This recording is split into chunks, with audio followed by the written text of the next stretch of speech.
As the staggered releases of Stranger Things Season 5 rolled out, a growing portion of the fandom began to sense that something was off. Many felt the season was unusually disjointed, with long dialogue-heavy stretches replacing momentum, and familiar characters behaving in ways that felt out of step with who they were. Maury's dialogue devolved into "butter my biscuits, Snookums, here's Santa's sleigh," Mike lost his trademark emotional core, and Robin spoke in film-focused monologues about the Great Escape's dick and Back to the Future's flux capacitor. For many viewers, the season they had waited nearly a decade for lacked the clarity expected of such a highly anticipated finale. That dissatisfaction sent many searching for an explanation, with some creating elaborate theories like Conformity Gate, which argued that the season's disjointed nature was intentional as it was being shown from Vecna's reality. That theory ultimately proved false, and in hindsight functioned largely as a coping mechanism for fans reluctant to accept the goodbye that they were given. Yet the instinct behind it was not entirely misplaced. Season 5 was incomplete by design. Netflix's documentary One Last Adventure, The Making of Stranger Things Season 5, confirms that the final season was produced in a prolonged state of uncertainty. The Duffers always knew their final destination, particularly when it came to 11. They had long intended for her to die, or at the very least, be permanently removed from Hawkins, because she represented a kind of magic that could not remain if the other characters were to truly move on. What they did not have was a fully locked-in route for how to get there. Production began without finished scripts, including for the finale, Chapter 8, The Right Side Up. Ross Duffer openly describes in the documentary just how daunting that was, explaining that they wanted to get it right precisely because it was the most important script of the season. Behind-the-scenes footage shows the writer's room actively juggling unresolved plot threads, such as whether Demogorgons would be present in the final battle, while production logistics force filming to continue regardless. Matt Duffer also describes the process as laying down the tracks as the train is going, a phrase that neatly captures why the final season felt a bit uneven to watch. The documentary also lays bare the sheer scale and pressure surrounding the production. Season 5 took 237 days to film, required 6,725 setups, and generated roughly 630 hours of footage. Director Martina Radwan offers an unusually candid look at all the moving parts involved, deliberately including moments of failure alongside triumph. Notably, Sean Levy discusses his disappointment while directing the infamous goop scene with Jonathan and Nancy after the liquid proved less dense on set than it had been in testing. Radwan also includes that Netflix itself was becoming increasingly impatient with how long scripts were taking to finalise. The Duffers acknowledged that there had never been so much noise surrounding the series. As a result, they spent more time than ever in the writer's room for Season 5, particularly on the finale, breaking it down in an effort to meet expectation while still surprising the audience. "I don't know how to play this," Matt Duffer admits in one scene, explaining that the longer a show runs, the more storylines and character arcs need to be tied up, and the more terrifying the ending becomes. He notes that the audience often disregard an entire series if the finale falters, and they really didn't want that to happen with Stranger Things. When we look at it in this context, the disjointed feeling many viewers experienced while watching Season 5 becomes easier to understand. The season was created in a state where the destination was known, but the path was still being discovered, under immense pressure and in real time. Fans were right to sense that something felt different,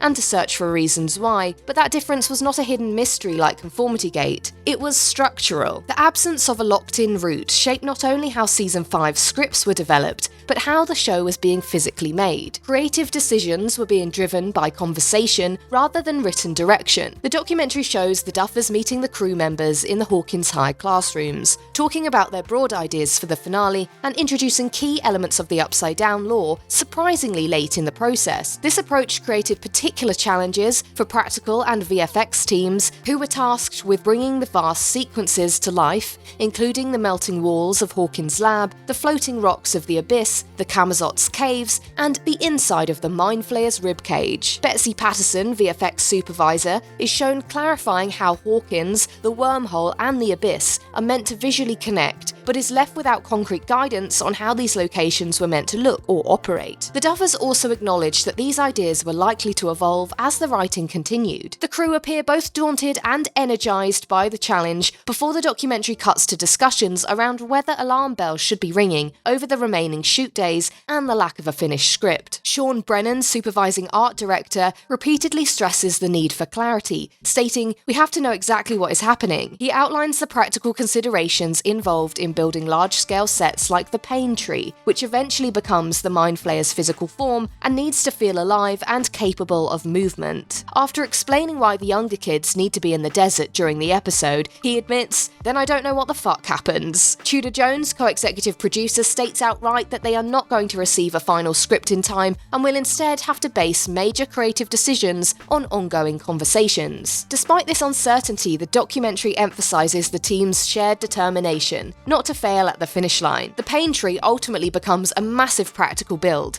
at 130 feet long and 80 feet wide, and it took 16 weeks to construct, while the surrounding story was still up in the air. Rather than paralysing the production though, the lack of a locked-in script forced close collaboration between departments, with ideas being negotiated, revised, and physically tested in real time. This collaborative approach also extended directly to the cast. Midway through production, actors are shown in the documentary still asking fundamental questions about the storyline, including Sadie Sink and Natalia Dyer asking what the Abyss actually is. Rather than handing over fixed explanations or rigid instructions, the Duffers can be seen frequently inviting actors' interpretations and incorporating them into scenes. Maya Hawke, who plays Robin, provides one of the clearest examples of this in One Last Adventure when she asks to adjust her line delivery in the hospital laundry scene, where Robin tells Vicky that they will go on a date at Enzo's if they survive the Demogorgon attack. She points out that Lucas and a comatose Max are right there, and they do not yet know that Robin and Vicky are together, suggesting that the line be whispered instead. But online, this moment fueled more negativity, suggesting that the actor is correcting the writer's oversight. In the documentary, however, it is presented as a natural part of the creative process, where an actor contributes to character logic and emotion in real time, with the writers open to adapting the scene accordingly. Jamie Campbell-Bower can also be seen discussing Vecna's humanity with the Duffers, arguing that Henry bringing back the children to his 1950s home represents the life that he could have lived had he not fallen under the Mind Flayer's control. Bower references Patty Newby as the only person to ever truly care for Henry, an intentional nod for fans of Stranger Things: The First Shadow, who were disappointed by her absence from the main series. The Duffers respond by expanding on this idea, suggesting that Mr. Whatsit functions as Henry's idealized version of what his father could have been,